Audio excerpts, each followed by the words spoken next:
Bonjour à tous et à tous, donc on se retrouve aujourd'hui sur Blog-Programmeur pour faire suite à la précédente vidéo sur le développement d'un bot en C# pour Discord.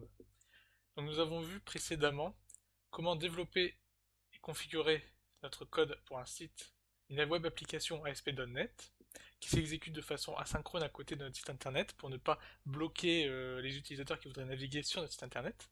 Aujourd'hui, dans cette courte vidéo, nous allons voir comment faire en sorte que notre bot puisse s'exécuter dans une application console en C#.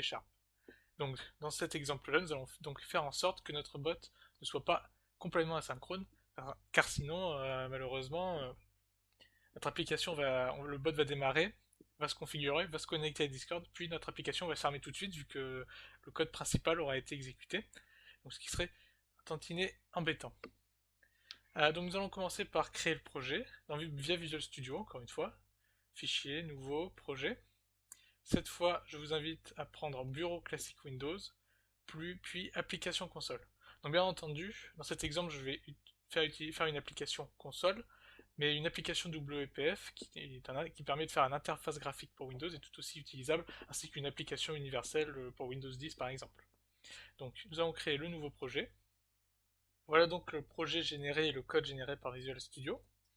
Donc on retrouve notre main, donc c'est ici que va être exécuté le code principal de notre application.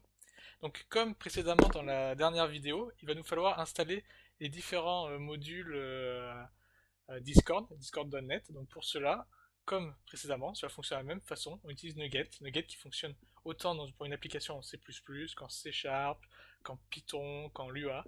Bref, il y a une multitude de librairies à votre disposition. Parcourir, puis comme précédemment, nous écrivons Discord. Et je vous invite à installer discord.net.commands directement et de bien choisir votre projet à droite. Pourquoi le cocher directement? Eh bien, étant donné que discord.net est une dépendance il faut qu'il soit installé pour pouvoir utiliser discord.net commands, Nugget va automatiquement nous l'installer en même temps. Donc faire installer et c'est parti. On peut donc voir ici, dans cette étape intermédiaire, lorsque Visual Studio nous demande si on l'autorise à installer ces différentes dépendances, qu'il y a bien discord.net 0.9.6. Donc on voit bien qu'en installant la version commands, la librairie de base est installée par la même occasion ainsi que les autres dépendances nécessaires. Une fois les deux dépendances installées, on peut quitter Nugget et revenir dans notre programme principal. Donc pour accélérer cette vidéo, je vais récupérer le code que nous avons précédemment écrit dans la vidéo précédente, donc web application. Donc on retrouve le code que nous avons fait la dernière fois ici. Donc je vais récupérer certains éléments. Le code va être très semblable, il y a juste une nuance, une différence qu'il va falloir prendre en compte. Voilà. Ici, il faut rajouter l'extension pour pouvoir faire fonctionner correctement le code. Erreur de ma part, on n'a pas besoin de le mettre dans la classe spécialement, on peut le mettre directement dans le main. Voilà. Et maintenant, ah oui, il faut aussi inclure la dépendance de commandes pour pouvoir rajouter des commandes. Et maintenant, alors, c'est ici que va être la différence par rapport à la version web. Ici, on crée une tâche qui va s'exécuter de façon asynchrone en parallèle de notre programme. Donc c'est pas ce qu'on souhaite ici.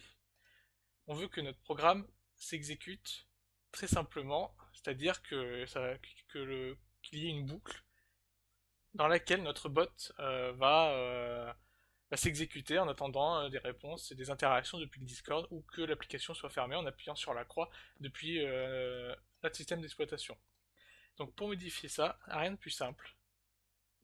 Nous allons remplacer task.run par discord.execute and wait. Donc exécute le code on lui indique d'exécuter le code qui va suivre et après d'attendre. Donc d'attendre continuellement des interactions avec les utilisateurs sur le Discord. Donc en faisant cette modification là, nous avons donc transformé notre bot asynchrone en un bot synchrone qui va s'exécuter. Notre bot va tourner dans une boucle dans notre programme principal. Donc on sauvegarde et on peut démarrer. Nous avons donc notre application qui est lancée par Visual Studio en debug. On peut voir qu'il n'y a pas grand chose qui s'affiche dedans car nous n'avons pas rajouté d'écriture dans la console. Mais notre bot est bien démarré. Pour vérifier cela, il suffit d'aller sur Discord et de voir que Superbot est bien connecté. Et comme précédemment, avec un point d'exclamation bonjour, notre bot répond bonjour brouille.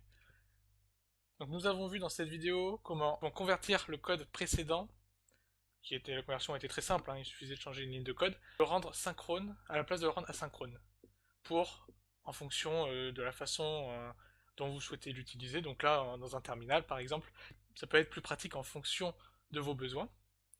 Je vous invite à vous rendre sur blog-programmeur.fr. Vous trouverez des sujets et des thèmes variés abordés à l'écrit via des articles écrits sur le site internet.